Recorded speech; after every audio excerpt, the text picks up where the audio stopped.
I currently serve as the Director of Community Impact at Waterloo Region Community Foundation. My immigrant journey started December 2018. I was involved in a Central Bank of Nigeria project that promoted entrepreneurship. Even though I had my sister here to provide some level of soft landing, there was still the usual challenge of what am I going to do? I connected with the settlement agency, Kitchener-Waterloo Multicultural Center. We needed to overcome was our own mindsets of what to expect when we landed here. The very first job I got when I landed here, I lasted just one day. Every day is a learning curve. I was really determined to succeed. I actually submitted resumes to Tim Hortons to serve as a waitress. So I'm going to be cheering for you, but you have to be able to cheer yourself.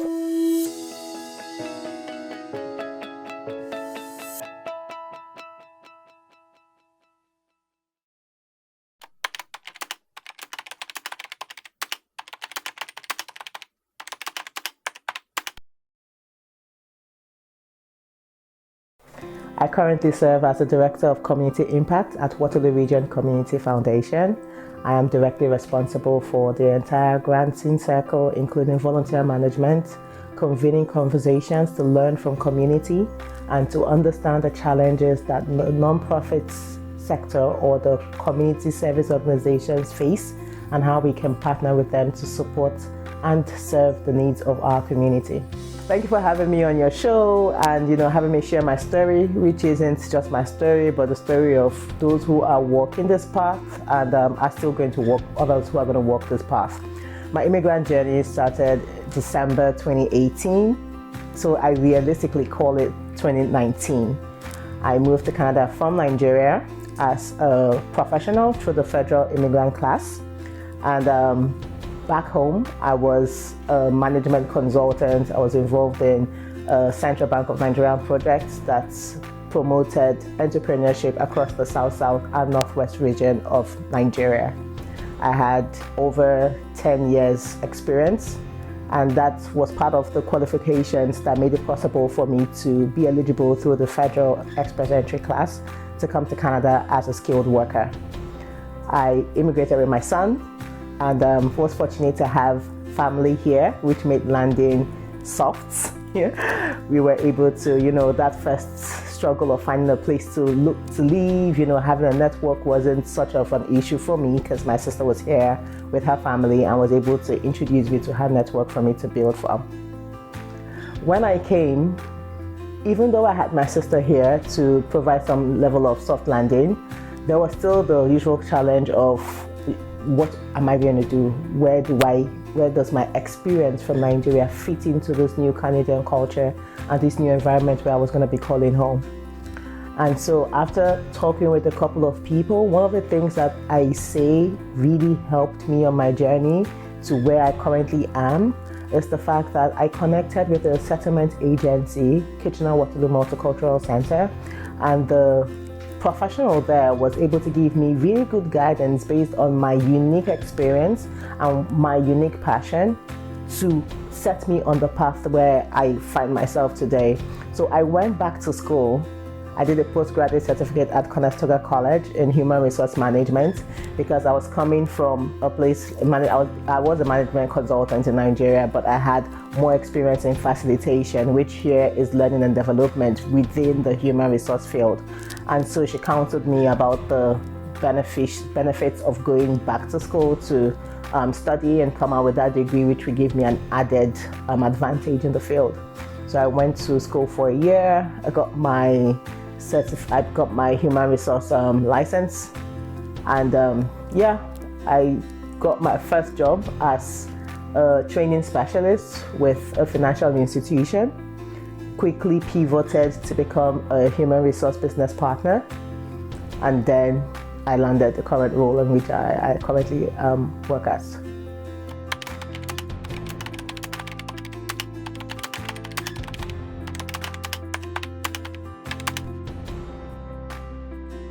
So again, it really depends on your unique immigration journey. Some people arrive with the wherewithal to focus on their path without requiring having the requirement to earn some kind of living that pays their bill, while others aren't so fortunate. Also, we should understand the economic environment changes per time. So at the time that I came, there wasn't like a demand of jobs, there wasn't a labor shortage. And so it was, yes, you needed to find whatever you could to just get going. I typically advise that it's important for you to do something, even if you do not need to, just do something, because it exposes you to the Canadian culture. Even though it's something that's been banned now by the Ontario government, it still is something, it's an intangible but very important resource. Being able to understand the work ethics, the interaction within your peers, the expectations from work and all of that. That's what in essence you would call the Canadian culture. For me to be able to get that, I did work as a customer service specialist at a call center. I put in some long hours while going to school. I remember, oh my goodness, it was a lot. It was a lot. But tell you what, all those hours spent on the phone interacting with different people, because the organization I worked with serviced clients across North America, so US and Canada included. It helped me really understand what people's expectations are. It helped me build my communication skills. It helped me build work ethics here, so that when I got into my real professional job after school, it was just easy to seamlessly continue in the path.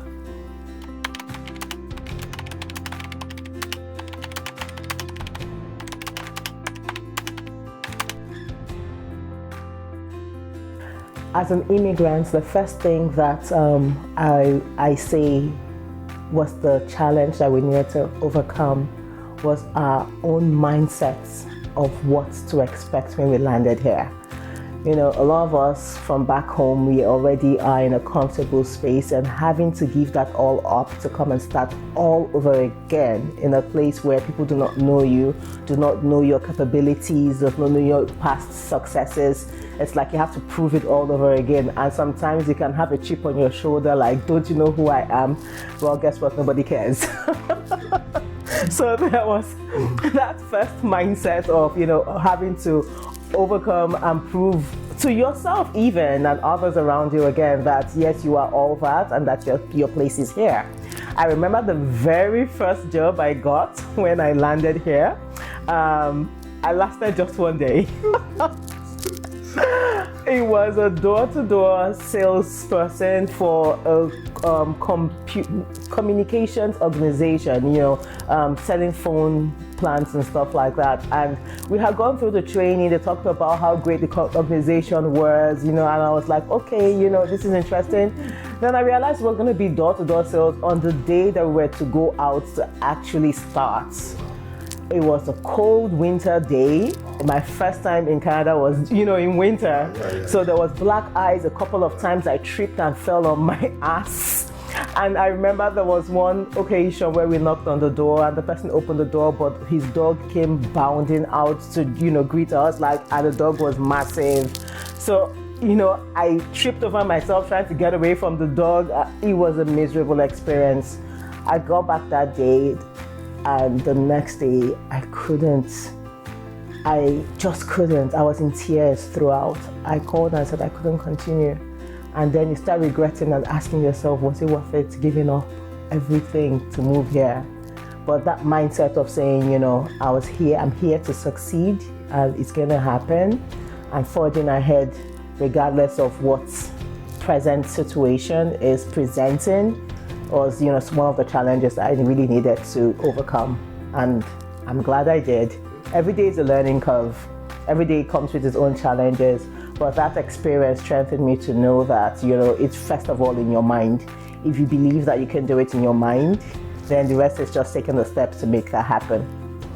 But to tell you the truth, I was really determined to succeed, and I knew, because I know my value and I know my worth, I knew that it wasn't going to take me time for me to come back into the space where I was coming from. And what I tried to always remind myself was one of all the reasons that made me pack up shop and leave. You know, I looked at my son, I saw the bright future that he could have. I remember coming home late at night and not having to look over my shoulder, you know, because I was scared, you know, security or anything like that. And so I was like, the other part of it where I have to make it work happen, that if that's the part I have to go through, then I will go through it. So I actually submitted resumes to Tim Hortons to serve as a waitress, or, you know, to be one of their staff. It wasn't like, it didn't take anything from me because I knew who I was.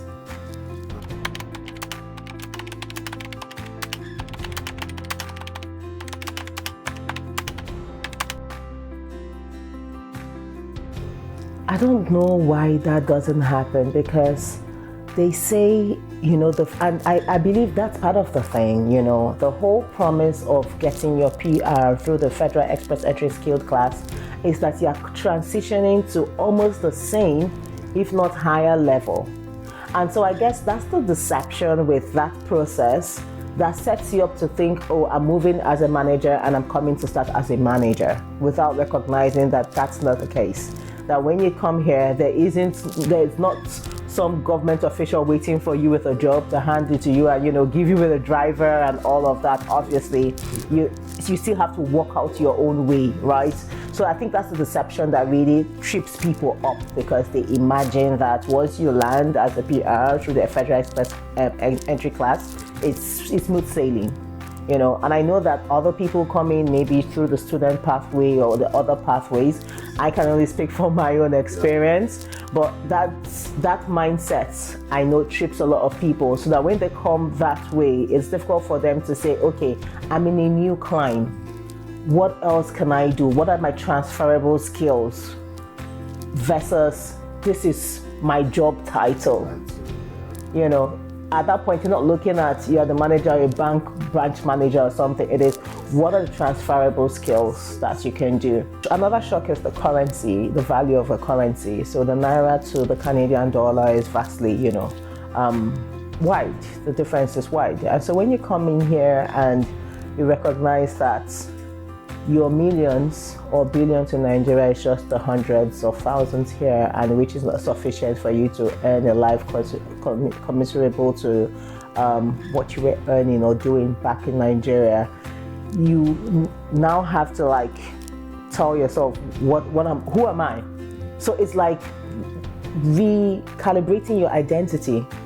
If your identity was tied to all the trappings that you had around you, that your status, you know, came with. Once all of that is stripped away from you and, you know, you are down to bare minimum, you struggle with self-identity. You know, you're like, that question, who am I? And then you fall back to, where is my place with what I have? And that's why I talked about transferable skills, because I am fortunate to be multi-talented. You know, if it's cooking, if it's doing hair, if it's, you know, communication, if it's, you know, I'm gifted to be able to play in different areas. So I started immediately asking myself, what are the skills that I have that can translate to value? Because at the end of the day, you really want to contribute value and you want to get reward for that value. One of the things I say to people who just move here is the fact that our climate in Nigeria, when I say climate, I don't mean environmental climate, I mean the social, cultural, economic climate of the country. We operate an intense, volatile, uncertain, and complex climate in Nigeria, and we succeed in those climes. And one of the ways, or maybe the main reason why we're able to succeed in that climb, is our ability to be flexible and to adapt. We don't realize it, but we are very ingenious when it comes to coming up with solutions when we reach roadblocks. And trust me, there are a lot of roadblocks in Nigeria. So I say to people, bring that ability to be flexible, bring that ability to adapt to this space. And wherever you find yourself, ask yourself, what can I do? What can I contribute? How can I reinvent myself such that I make significant contribution here and I am noticed? One thing I would say is that in Canada, it's a cheerleading game. People aren't going to be cheering for you, but you have to be able to cheer yourself on. You know, so if you're able to understand what your role is, what you contribute, and then significantly ring that bell and tout your own horn, you will be noticed and you will get rewarded, which is one of the benefits of being in Canada. So in terms of translating, my experience from Nigeria here, everything I learned still is valid, but the most important skill was the ability to be flexible, to adapt, and to bring value in every space that I found myself.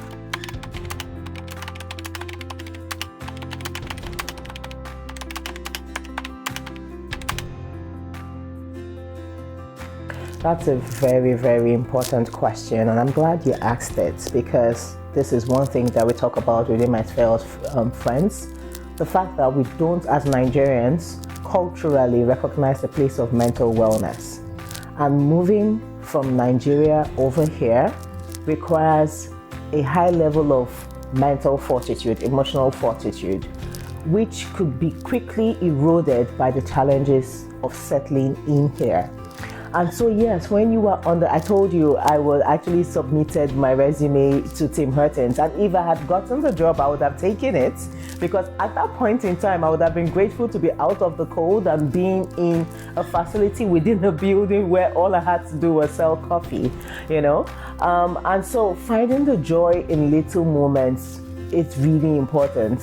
I would have been meeting people, putting a smile on their faces, serving that coffee with the best, biggest smile that I had, and cracking jokes and finding joy in that moment.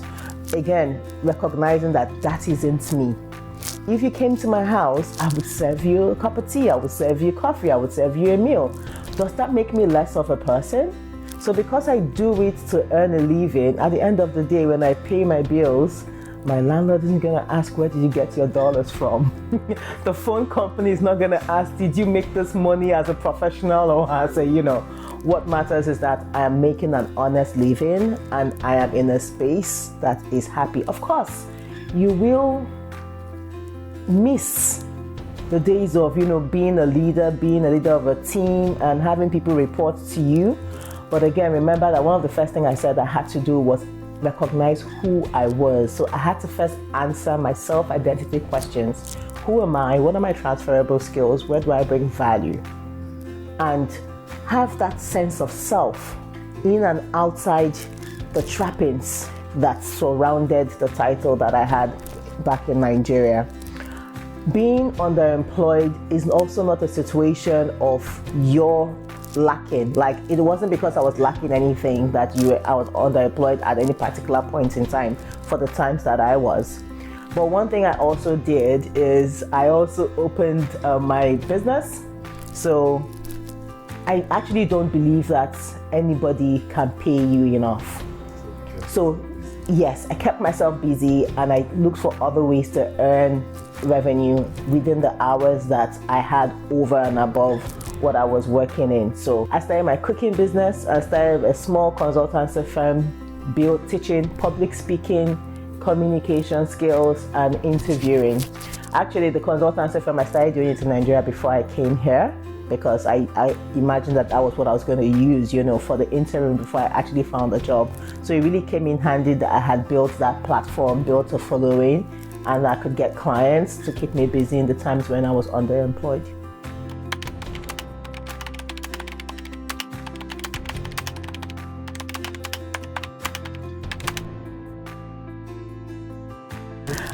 I wouldn't say that I have settled in community fully, because for me to do that, that means I'm ready to die.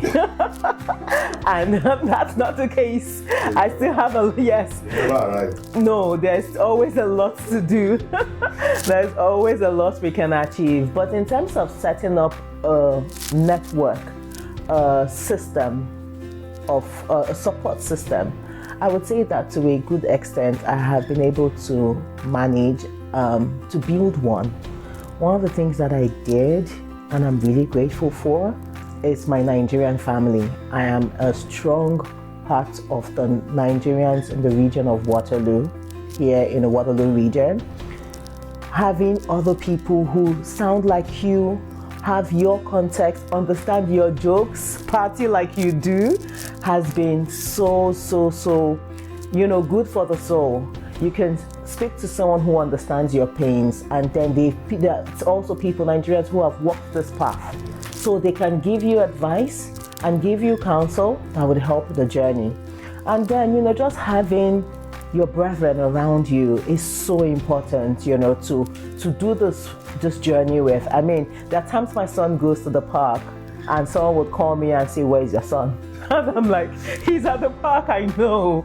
So I have a community of people watching out for my interests, being at my back, making sure that I'm okay, which is really fantastic. And so even though I had my sister here, I was able to have that community support, which was really important. But beyond my Nigerians, I also made friendships with all the different areas that I was in. So when I was in Conestoga, I made friends with my Indian colleagues, and we're still friends to today. They are fantastic. Of course, at times going through school together, we had to use Google Translation to understand each other, but they are great people. And in all the different roles that I've had subsequently to this point, relationships that I've built help me understand and integrate better into community, such that it's been this is home. This has become home.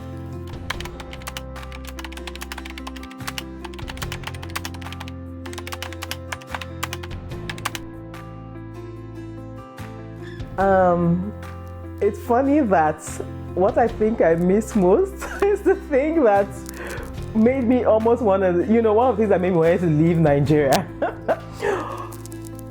In Nigeria, your business is everybody's business. Everybody is in your business, And it took me being in a place where, you are just by yourself for me to understand that value of community. Interestingly, in conversations in this space now, Canadians are talking about the need to foster belonging, to foster community, and I'm like, that's what we took for granted back home. The fact that I could just go to my sister's house or my uncle's house, and my aunt will always cook and say, put one extra portion for the visitor on the way, because anybody could just fall in anytime. I think that that's something that if we can copy and bring to bear here, it will do us a lot of good, not just Nigerians now, like Canadians, the entire community.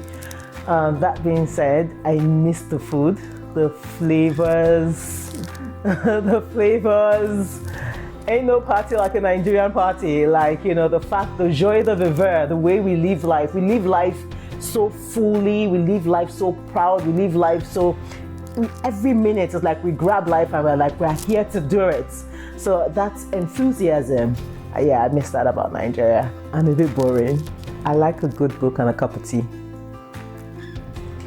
If you asked about my favorite way to relax by myself, yes, a good book and a cup of tea, and that's what you will find me doing most evenings. Maybe a glass of wine if it's in the summer. In the winter, most likely a cup of tea. Apart from that, I enjoy spending time with family and friends. So frequently I will cook and call my friends over. Let's have a meal, let's share a meal, let's tease each other. We'll put some Nigerian music on YouTube or Spotify, and once the tunes start coming out, Burna Boy, the next thing, the rhythm, everybody gets up, and we just use that to distress, and forget about the worries for just a little bit of time.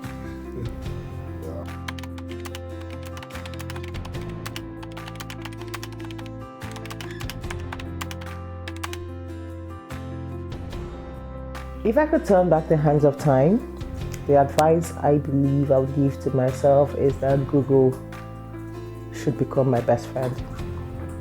Don't get me wrong, I did a bit of research before I moved here, but I perhaps, wrongly so, now when I think about it, determined instead to learn from my experiences. I wanted my journey to be my story.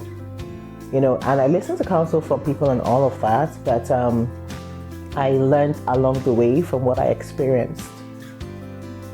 Knowing what I know now, I would have done my best to get as much information as I could. I probably would have pivoted to something else, but I believe that I would have been in better stead for getting more resources, getting more information about, the entire journey, rather than just focusing at one step at a time. Understandably, the journey of migrating from one place to the other is quite overwhelming. And I was really trying to manage the information that I had, so that I don't increase my feeling of feeling overwhelmed. But broadening my mind with the information that I could have gotten would have put me in better stead, because you can only make decisions from the information that you have. And the more information you have, the hopefully better decisions you can make. So yeah, I would have done a bit more research, Googling, listening, learning, and basically just expanding the knowledge that I had to promote myself on the journey that I was taking.